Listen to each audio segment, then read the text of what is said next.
Welcome to Charge the Wave, focused on entrepreneurs, executives, and icons who are giving it their all to build companies, cultures, and communities.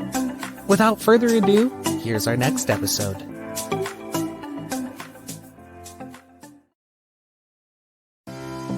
Charge the Wave is brought to you by Footnote 4. Footnote 4 dedicates Charge the Wave to the late Duke Kahanamoku from 1890 to 1968, the greatest waterman, pioneer, and American icon of our time, the diversity movement. Today's episode is brought to you by the DEI Navigator from the diversity movement. It's a familiar scenario. You've been hired to lead diversity, equity, and inclusion, but you don't have the resources and network or maybe even a job description, let alone a strategic plan and a budget. You need help. That's why the diversity movement created DEI Navigator. This monthly subscription service is designed for small to mid-sized businesses that are committed to DEI action. DEI Navigator is everything you need all in one place. Access to our award-winning team of diversity advisors, expertly curated content, how-to guides, specialized training, courses, and workshops, and a subscription to our micro videos platform recognized by Fast Company magazine as a 2022 world-changing idea. You get all these resources and more with DEI Navigator, and all at a fraction of the cost of hiring a full-service DEI consultancy. Visit www.thediversitymovement.com/footnote to learn more. Candle Cares. Candle Cares is a web tool that helps you be the light for others every night and helps your caregiving crew organize their tasks on a daily basis. Coming soon to Apple and Android. Outrigger Cold Brew Coffee Co. Outrigger Cold Brew Coffee Company is cold brewing the Aloha spirit from soil to sip, waking up the wayfarers with its signature Hawaiian blends of coffee beans and roasting styles, including 100% Kona coffee. Be wherever you may, and whatever your next challenge, we're cold brewing our next batch of Aloha spirit, from soil to sip, to help you charge the wave.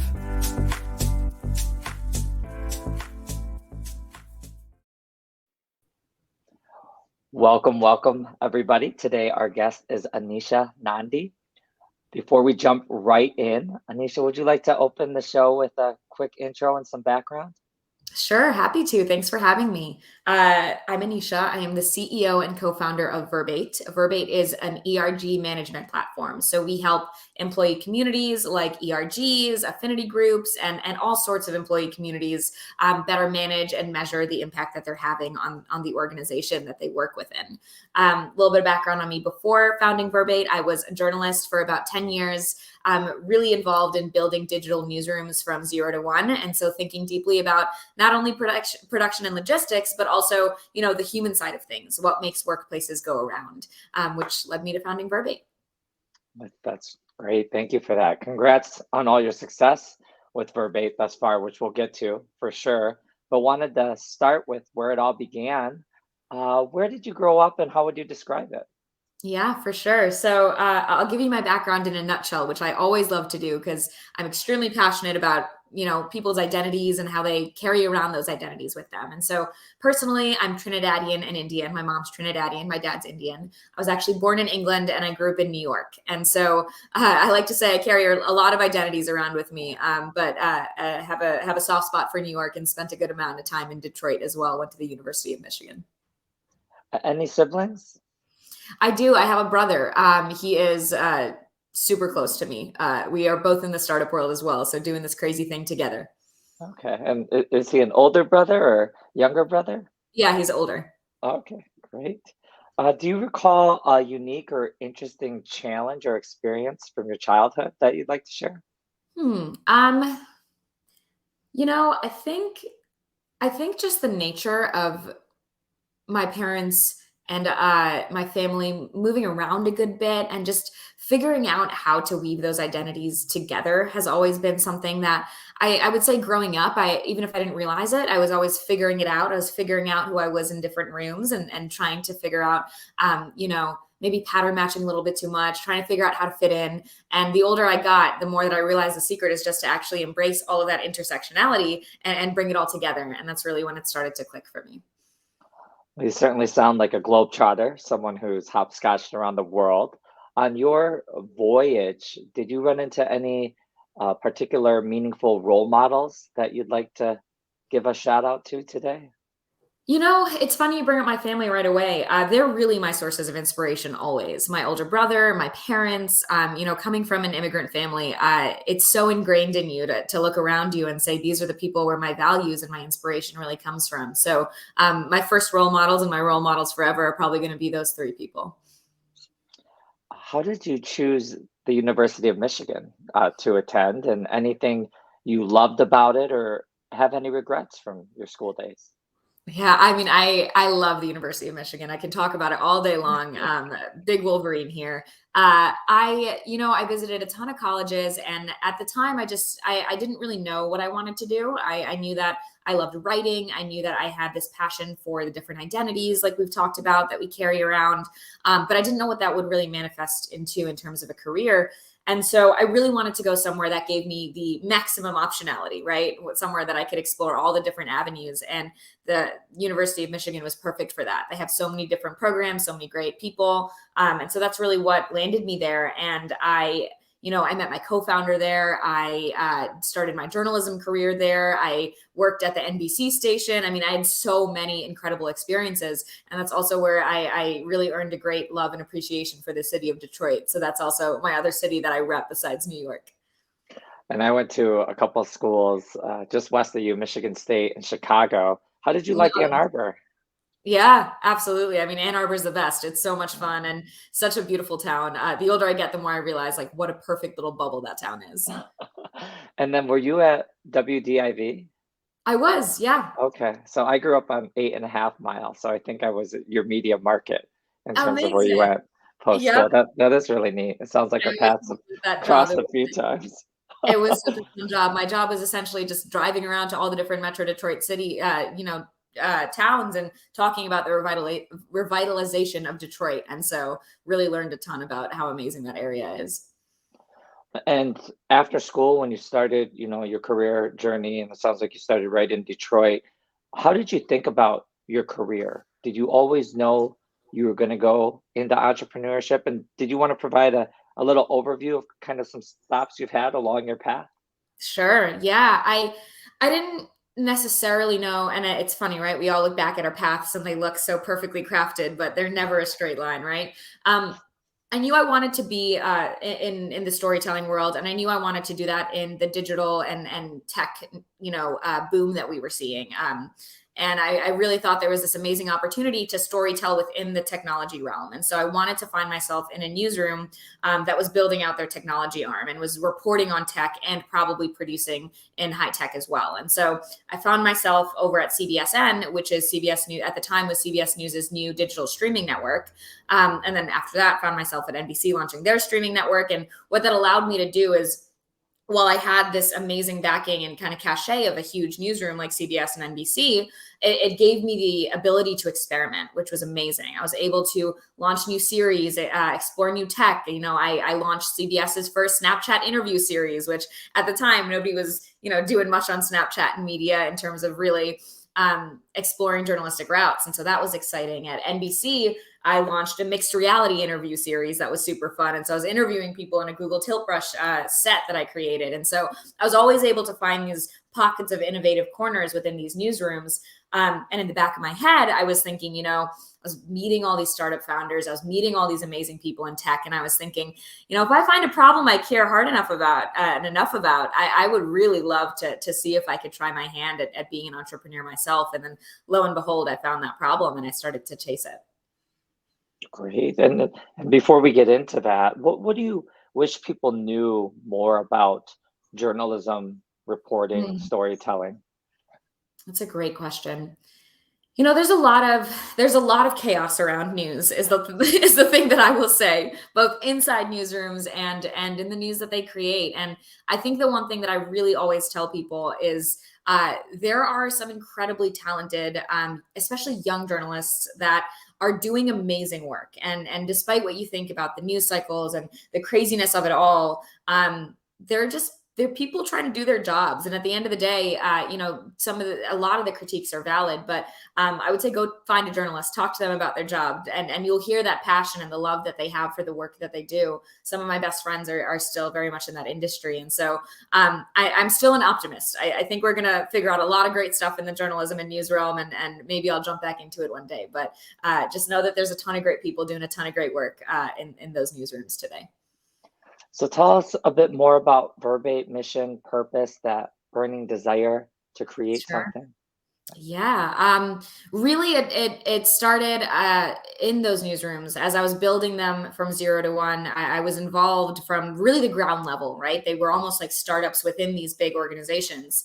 And I quickly learned that the hardest part of building any workplace is not the production and logistics side of things or the administration on that front, but it's the human side of things. It's how are we thinking about keeping our people engaged? How are we thinking about making sure that they know that this is the best workplace for them? And the more I built teams, the more that I worked with people across the organization, I realized just how much of an intricate challenge that was. And so I really invested in what I knew best, which is those different identities, right? I thought we have all these different types of people. I really want them to feel like they can come to work and represent their full selves. And so that naturally led me to a lot of work with employee communities, whether it was employee resource groups or mental health groups, or just finding different ways to make sure that folks could do their best work and bring that whole self to work with them. And so naturally, as I was doing that and I was building those programs, when 2020 came around, suddenly that work was front and center, right? We were all global and distributed.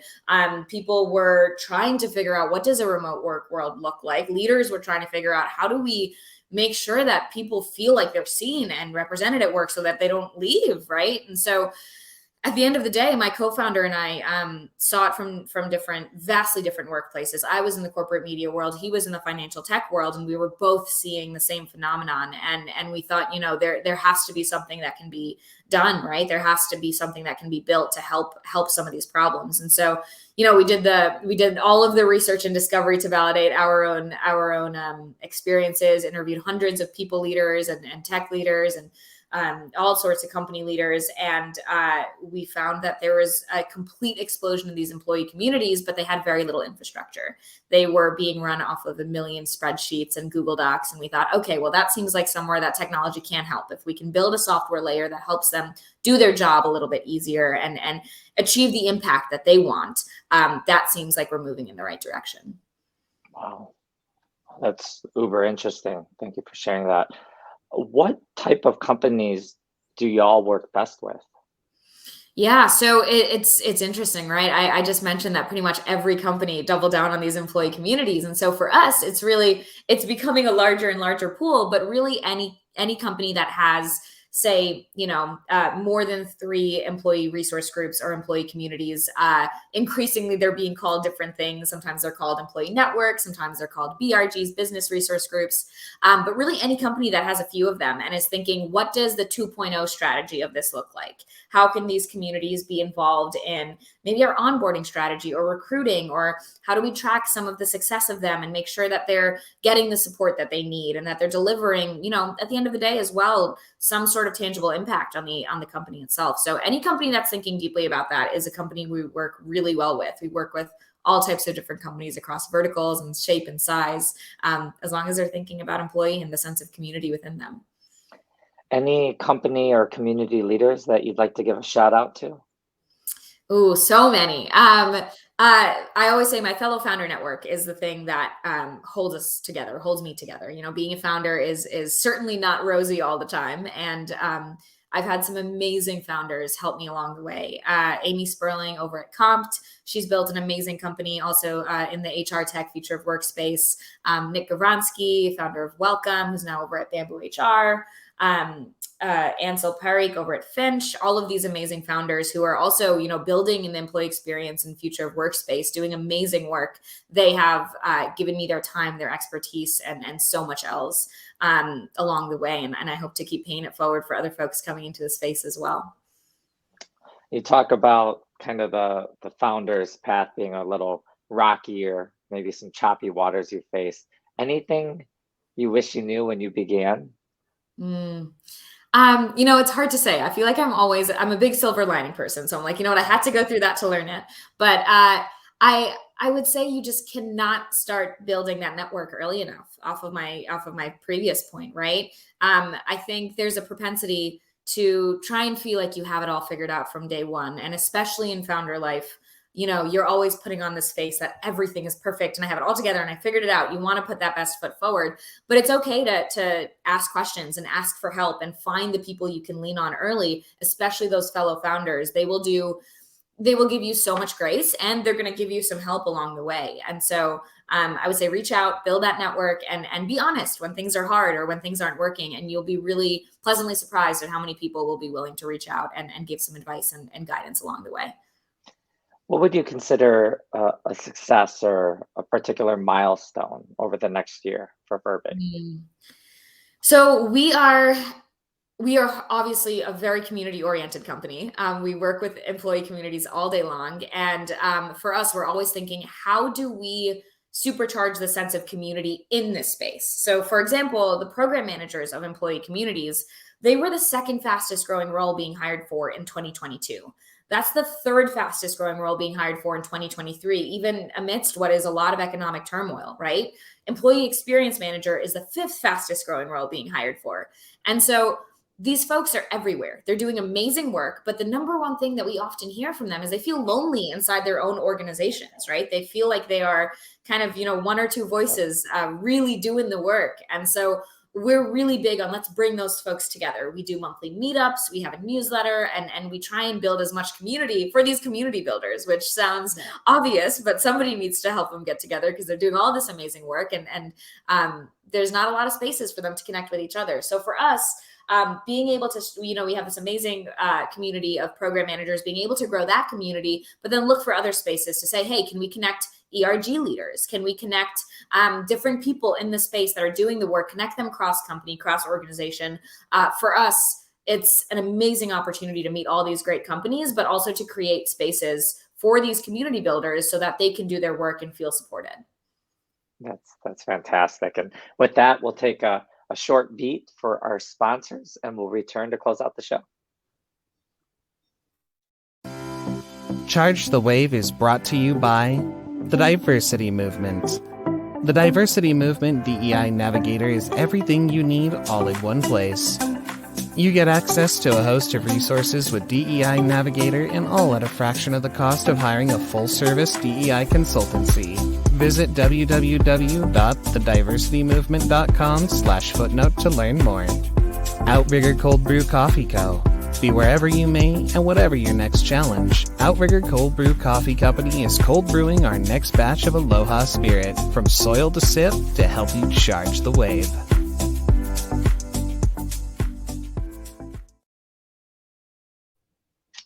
Welcome back to the advice segment of our episode.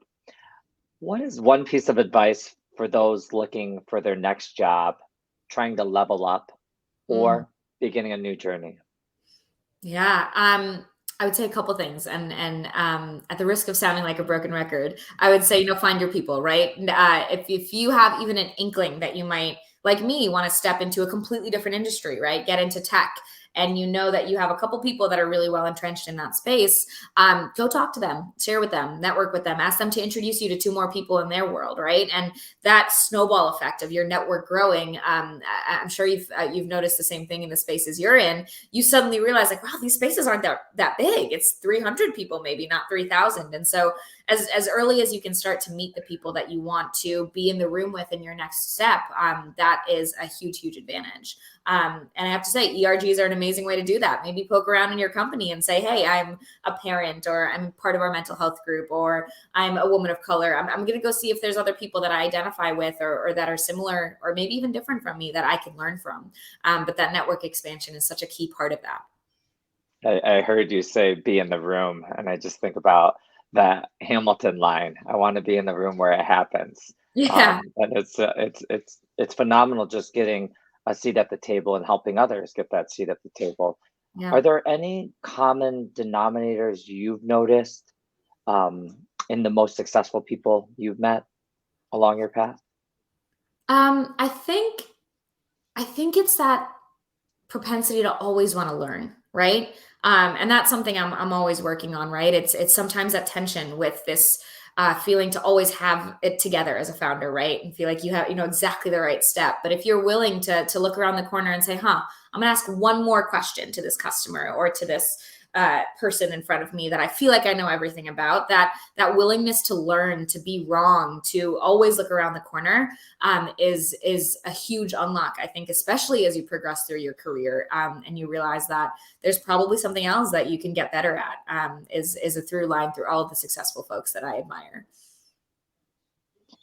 As a founder, I often say, I heard this line, I love to parrot it. It's like, you're just staring at the abyss, chewing glass, getting donkey kicked in the stomach every day. And it's all about creating the relationships, the bonds that will keep you together through the chaos. But it's also managing your mental health and your mental runway. How, Yeah. how, how do you manage your mental health and runway? Yeah, this is such an important question right now. It's something I'm constantly working on. Is the first thing I'll caveat that statement with, because it's a work in progress for everybody, but for me as well. And there's a few things that I can get really specific on that I do. One, it sounds simple, but I take a walk every morning with my co-founder. That's how we start our day. And that was a huge unlock for us. Instead of getting right into emails and right into screens and some flyer that you have to put out, just getting up, picking up your hat, getting some fresh air. We call it our vision walks. And you talk about the big things that get you excited. It just rewires your brain for the whole day. So that's one thing that we always do. We always take walks. I am constantly writing. I write a ton, back to my, background in journalism and love for writing. I just kind of index all the things that are going on. And that's my way of processing, what's going on, taking stock of what's going on in my head and what could be better and what I can do for my mental health. And so those are two things I always make sure I do every day. And then leaning on my support system, those three people and there's some amazing friends that I have and founders, making sure that they know how I'm doing and coaching them through asking questions that I need them to ask is something I've been trying on as well. Telling them, I need you to hold me accountable, asking me if I took my walk today. Sometimes the people that you love just need you to kind of help them along how to help you. There's definitely a pattern of how many of our guests have mentioned walking. Walking is definitely one of my favorite hobbies, or Shinrin-ryoku, forest bathing, walking within greenery or walking on trails. In addition to building companies, cultures, and communities, what else do you enjoy? You mentioned walking and exercise is one. Yeah. Big football fan. Not necessarily American football, but soccer. I grew up playing a lot of soccer and I still watch quite a bit of soccer when I can with my dad. That's a big hobby of mine that I'd love to get more into. And writing is a big aspiration of mine. I want to make sure that I keep doing that as well. And just think it's a wonderful way to just index what's going on around you. What wave will you and Verbate charge next? What are you most excited about on the horizon? Yeah, it has to be those community efforts. We are on the precipice of. I'll give you a little preview, but we're launching a community for ERG leads next week, and so really thinking deeply about how to connect more people in this space. I think there's a 1 + 1 = 3 effect when you can put 2 or 3 or 20 people in the same room, and so for us, it's continuing to supercharge that community impact that we have across the space. And then of course, just, making a name for ourselves as we go and do that and making sure that people know that they can find us whenever they want to think about employee communities. It's only going to get more important as we chart a path forward for the future of work. I love that. That sounds like a very exciting initiative. It would certainly fill some gaps in the market. That is wonderful to hear. We'll go right into the lightning round, thunder and lightning round, if you're ready. Sounds good. My favorite pick-me-up is Outrigger cold brew from the islands of Hawaii. Of course, I'm biased. Do you have a favorite pick-me-up? I think this is probably going back to my British roots. I drink a lot of tea. Earl Grey tea is usually my 2 or 3 p.m. kick. Do you have a favorite local restaurant? This is a hard one. My co-founder and I were just talking about this. I'd have to go with Al Badawi, which is an amazing restaurant here in our neighborhood on Atlantic Avenue in Brooklyn. There's some incredible food around here. That and Yemen Cafe are 2 classics in the area. I will make sure to hit those up next time I'm in town. They sound awesome. Any other favorite hobbies you haven't already mentioned?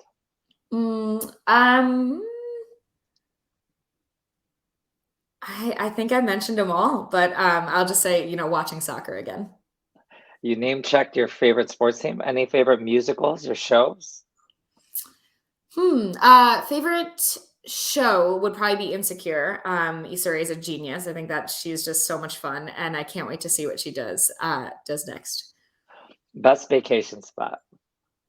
Ooh, we're going to Greece pretty soon, and I'm very excited for that. I've always loved Greece. I just think it's such a beautiful, beautiful place, and my co-founder's family is from there as well. Whereabouts in Greece?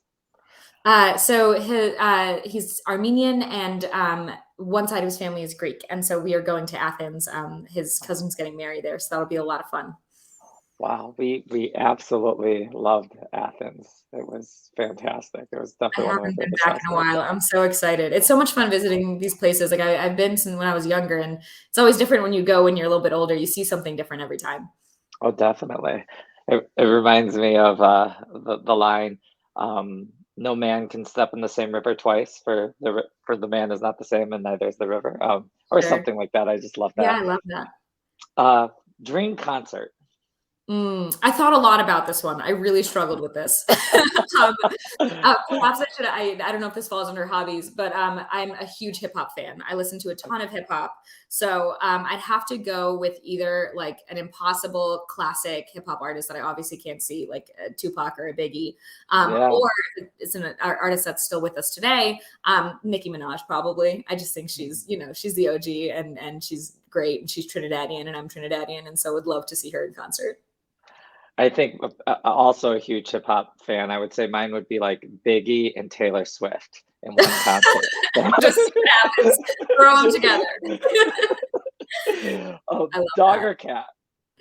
Dog, big dog lover. I have two Bernedoodles. They are adorable. I will talk Oh. your ear off about them anytime. And I got this question from Timothy Ferris, but it's basically if you could put any advice on a billboard across the country, billboards outside of the school, billboards outside of University of Michigan, what would you put? Yeah, I'm trying to think of a concise way to put it, but it's that advice I've been given all this podcast, which is, get out there and meet two new people. Do your best to meet those two new people, every day, every week, and just you'll be shocked what you learn, and ask them some good questions. I always say my love language is a really great hard question. That's the journalist in me is like, ask me a great question, and it shows such a profound understanding of who's in front of you. So maybe ask good questions. Yeah, I'm a big believer your network is your net worth, but the good questions, the deeper questions, the second level, third level questions, getting to that, I think that's fantastic. Any other life mottos or slogans? Yeah, the one that I always do, especially when I get into a tough time, is take stock and move forward. Taking a moment to be thankful for what you have, what you've accomplished, what is working, right? And then taking one step forward is kind of my mantra that I always go back to when stuff feels a little bit paralyzing. There's just too much going on. Take stock, move forward. That's great. What's next on your bucket list?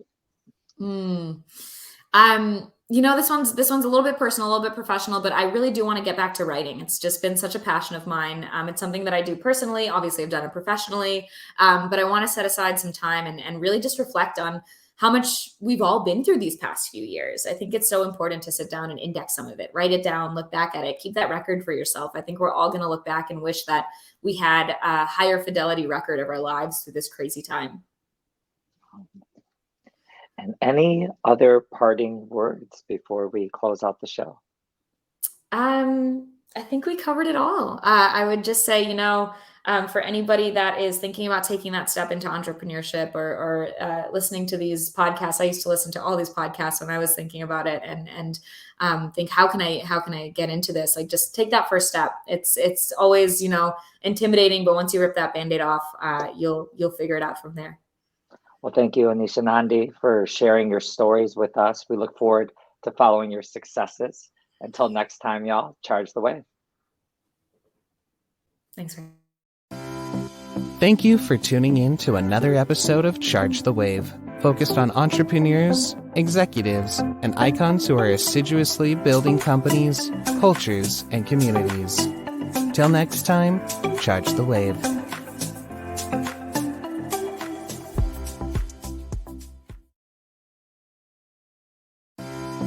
Charge the Wave is brought to you by Footnote 4. Footnote 4 has had a front row seat to many recent successes in the last several years, both advising and consulting for incredible individuals and teams who have risen above their stations by building high-performance crews and cultures, and carving their own paths throughout various industries along the way. Footnote 4 dedicates Charge the Wave to the late Duke Kahanamoku from 1890 to 1968, the greatest waterman, pioneer, and American icon of our time. The Diversity Movement. The Diversity Movement's DEI Navigator is everything you need all in one place. You get access to a host of resources with DEI Navigator and all at a fraction of the cost of hiring a full-service DEI consultancy.